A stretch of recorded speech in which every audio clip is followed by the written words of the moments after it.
रामगढ़ की खबर आपको बताते हैं। रामगढ़ में है Bihar foundry and casting limited. हम पिछले 3 एपिसोड से Bihar foundry and casting limited का अत्याचार दिखा रहे हैं कि लोगों को कैसे वहां प्रदूषण से कंपनी परेशान कर रही है। कंपनी के एक प्रतिनिधि ने हमसे फोन भी पर बातचीत भी की। उन्होंने हमसे कहा कि आप खबर दिखाना या तो बंद कर दीजिए, नहीं तो हमारे पास और भी उपाय हैं। कहीं से संदेश आता है कि भाई रामगढ़ के हर कोने में बहुत सारे एफआईआर होते हैं, तो हम उन उपायों को भी करेंगे। तो कुल मिलाकर के हमको चैलेंज किया गया।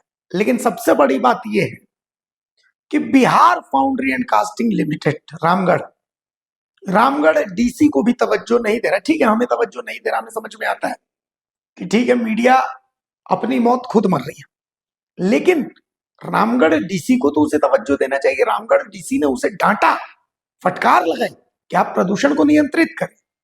इसके बावजूद Bihar foundry and casting limited प्रदूषण बढ़ाता जा रहा है और बाकायदा जीपीएस लोकेशन के साथ, सबूत के साथ हम आपको दिखाने जा रहे हैं कि Bihar foundry and casting limited कैसे अत्याचार कर रहा है। मानो वो डीसी को कह रहा है कि आपके बस के हम नहीं, हमारी सेटिंग ऊपर से है। देखिए तो भारत मित्र की इस रिपोर्ट को।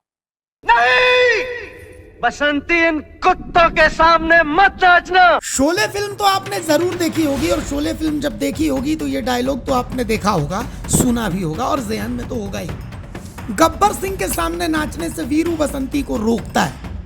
फिलहाल रामगढ़ जिले के मरार स्थित Bihar foundry and casting limited यानी बीएफसीएल ऐसा ही गब्बर सिंह बना हुआ है और प्रशासन को बसंती की तरह नचा रहा है। बीएफसीएल ने लोगों की जिंदगी मुहाल कर रखी है। बीएफसीएल रामगढ़ डीसी को भी तवज्जो नहीं देता। हर वक्त कंपनी उगलती रहती है काला जहर। महिलाओं और आम लोगों का मॉर्निंग और इवनिंग वॉक हुआ बंद। रामगढ़ जिला प्रशासन को बीएफसीएल ने बना दिया है बसंती। काला धुआं उगलती इस चिमनी को देखिए, कोई अंधा भी बता देगा कि यह धुआं नहीं, जहर है। हो सकता है कंपनी बोल दे कि यह तस्वीर तो पुरानी है, इसलिए हम जीपीएस लोकेशन के आधार पर यह वीडियो लेकर आए। साथ में डेट भी है, पढ़े लिखे होंगे तो देख लीजिए। खैर, अब सोचिए आसपास रहने वालों का जीवन कितना दूभर होगा। खैर, ये सब तब है जब रामगढ़ डीसी ने साफ साफ निर्देश दिया था कि बीएफसीएल तुम प्रदूषण नियंत्रित करो वरना एक्शन होगा। बीएफसीएल का ये धुआं सीधा चैलेंज है रामगढ़ के डीसी चंदन कुमार को। मानो कह रहा हो हमारी सेटिंग ऊपर से हुजूर, आप कुछ नहीं कर सकेंगे।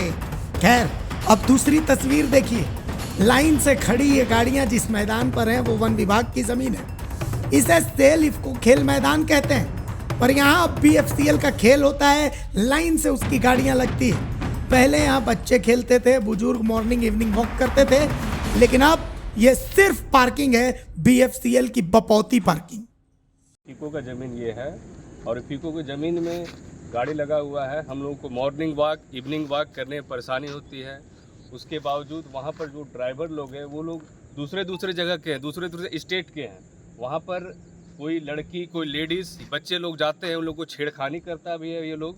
उसके बाद उसके नीचे वहाँ तक जहाँ भी हम लोग को दिखाई दे रहा है उसके नीचे जाइएगा तो फॉरेस्ट की ज़मीन है। फॉरेस्ट की ज़मीन और इफको का ज़मीन, ये दोनों ज़मीन में बिहार फाउंड्री की गाड़ी लग रही है और बहुत परेशानी हो रही है यहाँ गांव वालों को। और ये लोग दोनों में से हो सकता है कि डीएफओ को पैसा मिला होगा या इफको के कर्मचारी को मिला होगा पैसा, तभी जाकर के लग रहा है। हमने जो भी खबर दिखाई है आम लोगों के लिए दिखा रहे हैं। ऐसा इसमें कुछ भी नहीं है जो हम बहुत रिसर्च करके लेके आए हैं। आप मरार जाएंगे, 1 घंटे लोगों के बीच घूमेंगे, आपको सब पता चल जाएगा। आम लोग हमसे फोन कर करके मदद मांग रहे हैं। और बात ऐसी है कि अब बीएफसीएल के कुछ मित्रों ने तो हमें यहाँ तक चेतावनी दी है कि रामगढ़ के हर कोने में हर रोज बहुत सी फर्जी एफआईआर होती है, तो 1-2 आपके ऊपर भी करवा दें तो आप जगह पर आ जाएंगे। तो हमारा जवाब हमने फोन पर नहीं दिया, हम सीधा जवाब देते हैं, चलो आज अपना हुनर आजमाते हैं। तुम तीर आजमाओ, हम जिगर आजमाते हैं। रामगढ़ से द भारत मित्र के लिए आकाश शर्मा की रिपोर्ट। अगर खबर पसंद आए तो आप क्यूआर स्कैन कर दें हमारा साथ। आपका एक छोटा आर्थिक सहयोग है हमारा बड़ा हौसला। द भारत मित्र, बुलंद भारत की बुलंद तस्वीर।